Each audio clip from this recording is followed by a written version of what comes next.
We're going to continue our section 1.4, which, as a reminder, we talked about predicates and quantifiers.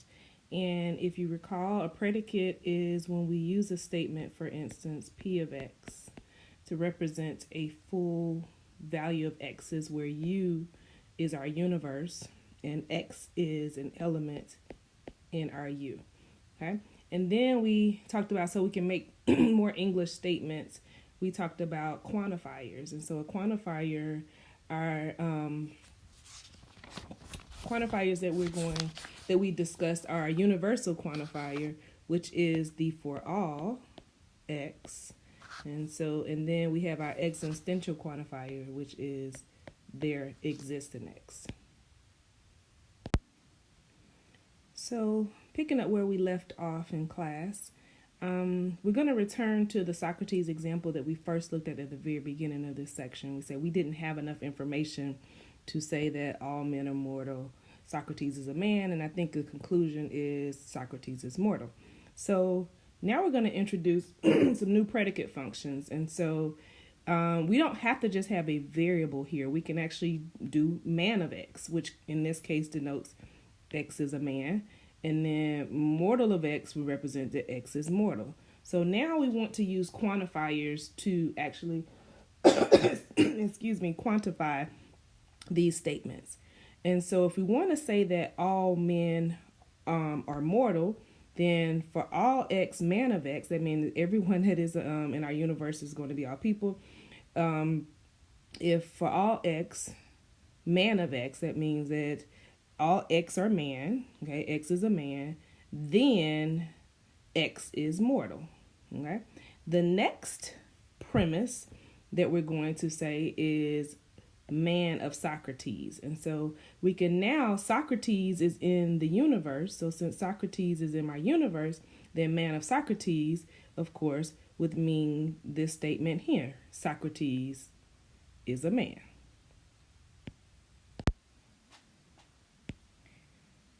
And so from these two premises, we can actually make a conclusion, okay? And that is mortal of Socrates, and we read this in English, is that Socrates is mortal, okay? Now, it's going to be a couple sections before we actually prove how we get to this conclusion from these premises, but now we can actually, because of our quantifiers, actually write these statements. Without the quantifiers, we can't make these statements at all. We've spoken about logical equivalences, and for statements to be logically equivalent, they have to have the same truth values. But now we want to talk about predicate logic with logical equivalences. Okay? And so in doing so, then these things must have the same truth values. For every predicate substituted into the statements, and for every domain of discourse used for the variable in the expression. So anytime I substitute a particular X in, I have the same truth values. We're going to use the same notation, but now my propositions are logically equivalent. My predicate logic is logically equivalent. So for example, the logically equivalence might be for all X, not S of X. Now remember, this not is a double negation, which means it goes away, which would be now equivalent to for all X, S of X.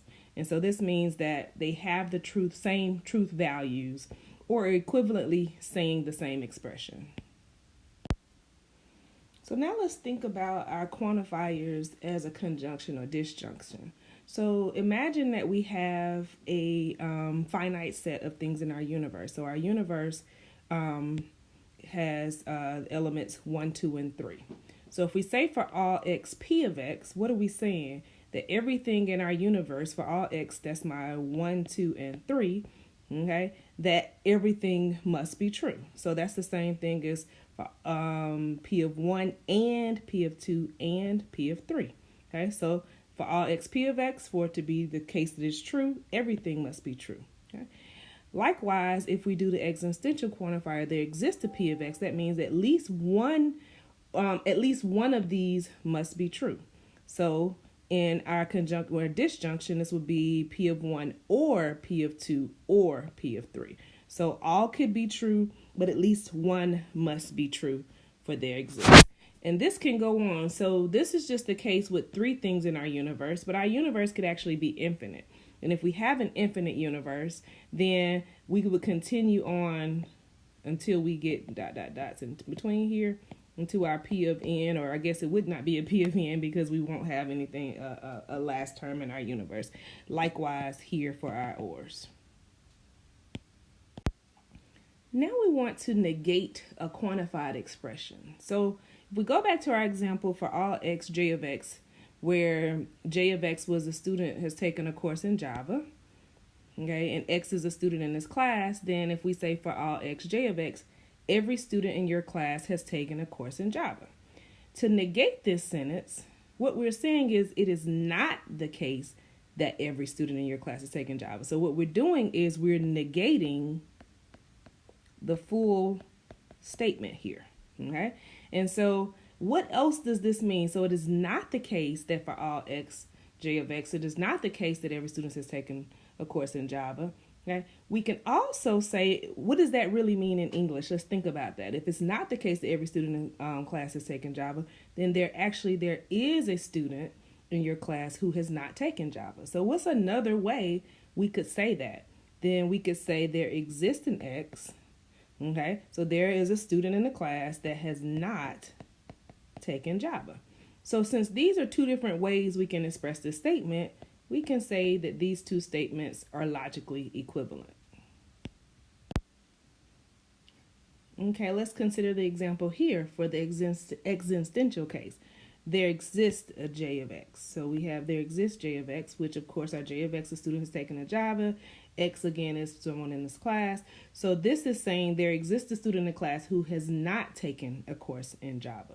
So if we want to negate this statement, what we're saying is it is not the case that there exists a student who has taken a course in Java. Okay, and so that's this statement here. Okay, but what does that really mean? If it is not the case there exists a student that has taken Java, then what we're really saying is every student in this class has not taken Java. And so every student in this class would be here, but we want them to have not taken Java. And so again, because these statements are will be now, logically equivalent. Right? And so let's notice something about this equivalence. The not of the for all of a statement becomes, not there exists, of a statement becomes a for all of not the statement, which will bring us to our next slide. And this was likewise on our previous slide. This brings us to De Morgan's law for quantifiers, okay? And this is the rules for negating a quantifier, okay? If I have not or for all, not of there exists a P of X, to negate this statement, this is the negation of the there exists. This is an equivalent statement, which we just saw, okay? And likewise, if I have not for the for all, this is an equivalent statement, okay? And so here, these statements are now logically equivalent. So when I want to negate a statement, we're going to do like we did in De Morgan's law. We're going to bring in, okay, our negation sign, and we're going to change our for all to there exist. Okay. Likewise here, we're going to bring in our negation, and we're going to change our there exists to a for all. So let's translate some sentences from English to our predicate logic. Okay?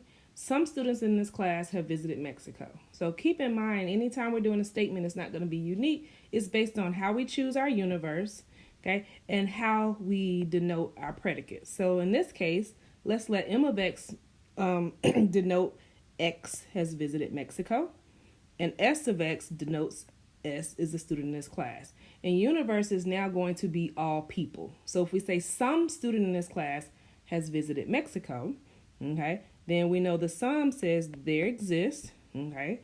And now what exists? There exists a person such that the student must be in this class and they have visited Mexico. Now looking at the second example, every student in this class has visited Canada or Mexico. So now if we use the information we did from 1 and use the same predicates, we have to add a new predicate, which is the C of X, that X has also visited Canada.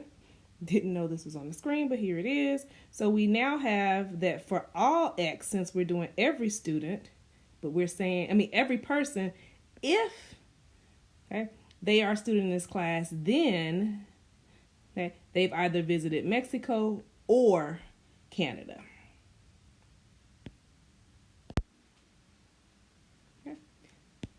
Now let's revisit that second example. Every student in this class has visited Canada or Mexico. And so we had the student for all X.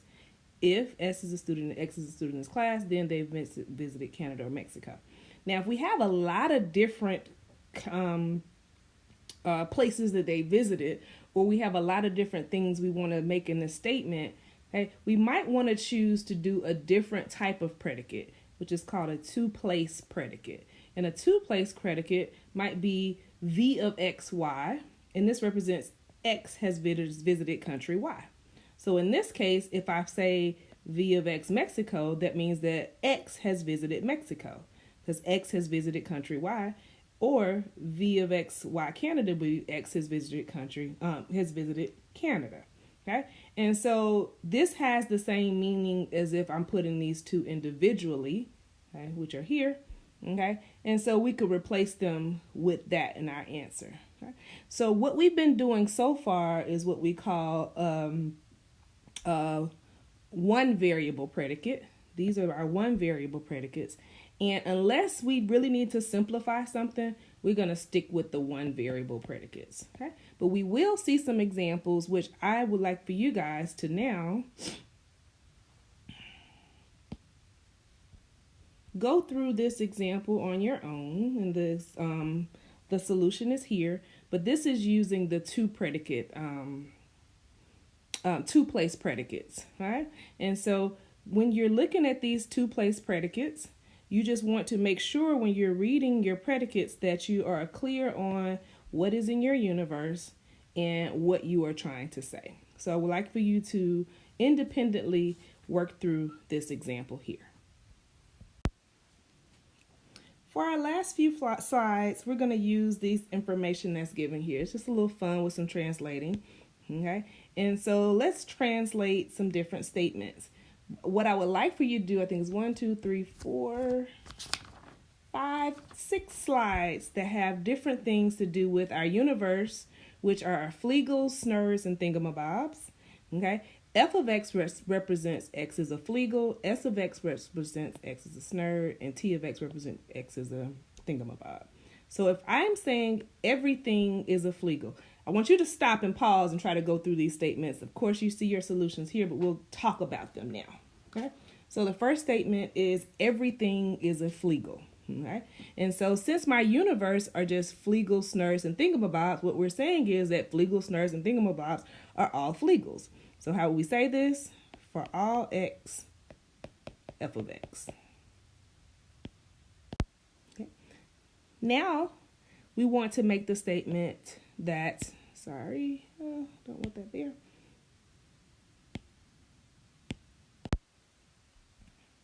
Now I want to say nothing is a snur. And keep in mind when we talk about this nothing, we're talking about things in our universe. That means none of these things are snurs. Okay? And so what we're really saying, if nothing is a snurd, okay, we're saying that it is not the case that there exists an X that is a snurd. Does everybody agree with that? It is not the case, so that's our negation, that there exists an X that something is a snurd. Okay? So how else can I say this? Because in English, we don't say things, we can say things differently, so within our predicate logic, we can too. This happens to be logically equivalent. Let's now use De Morgan's law for quantifiers. Let's bring in this negation.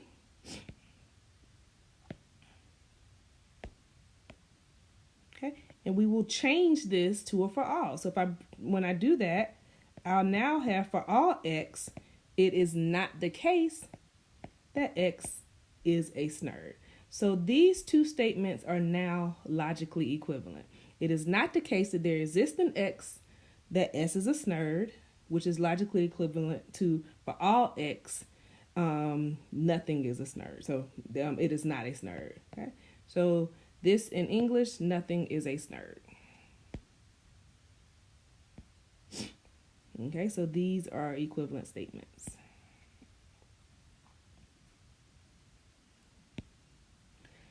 All things are Flegels. Okay. No, excuse me. I'm reading that wrong. All Flegels are snurds. So all Flegels are snurds. Okay. So since all Flegels are snurds, for all the X that we're talking about, okay, we want to make sure we first have to specify that we're talking about Flegels. Okay. So for all X, if X is a Flegel, then X is a snurd. Okay. So all Flegels are snurds. We're saying for all X, first we got to make X be. So that's our if X is a Flegel, then X is a snurd. So we use our implication. Some Flegels are thingamabobs. So when I have my sum, in this case, there exists an X. Okay. But what must be true? They are Flegels. Some of them are Flegels and some are thingamabobs. So we have our Flegels, okay, that there exists an X as such, this is a Flegel, and it is a thingamabob. Okay, so there exists an X, f of X, and t of X. Okay. Next, no snurd is a thingamabob. Okay, so no snurd is a thingamabob. Okay, when I say no snurd, what are we really saying again? It is not the case that there exists an X, one of our items, that is a snurd and a thingamabob. It is not the case that we have that something is a snurd and a thingamabob. No snurd is a thingamabob. Now let's think about De Morgan's law for quantifiers again. If I bring this quantifier in, okay, then I'm going to change this to a for all. Okay, and now I have my not, but my not is in front of this full statement here. Okay, so for all X, it is not the case that something is a snurd and a thingamabob. Okay? But now we can think about again De Morgan's law in general. If I have not of an and, so now I have a for all. I can also bring this in, and what happens to this value is the and is going to change to an or. So I now have for all X, not S of X, or not T of X. And all of these statements are equivalent. This is using De Morgan's law for quantifiers. This is using the general De Morgan's law for our conjunction and disjunction.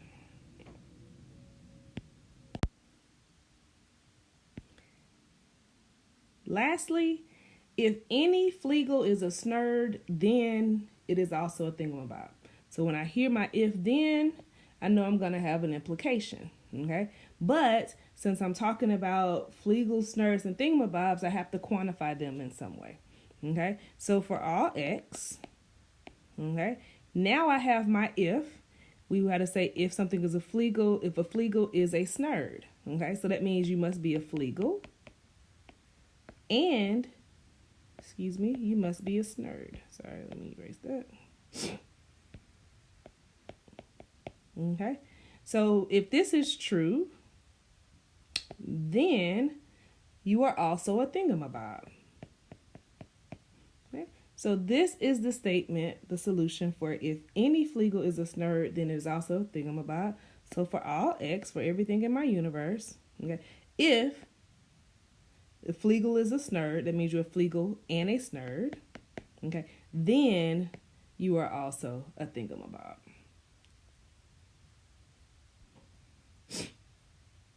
This is our solution. Okay.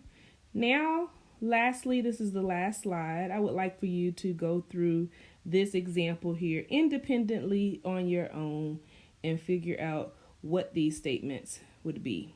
Okay, and so when we say the Lewis Carroll, this is the person who wrote what's the name of the book? Alice in Wonderland, I think. Okay, and so this goes back to some silly things that Alice in Wonderland, if you remember reading the book, had some silly little statements in it. So here are some statements for you to translate on your own, and the solutions are listed here.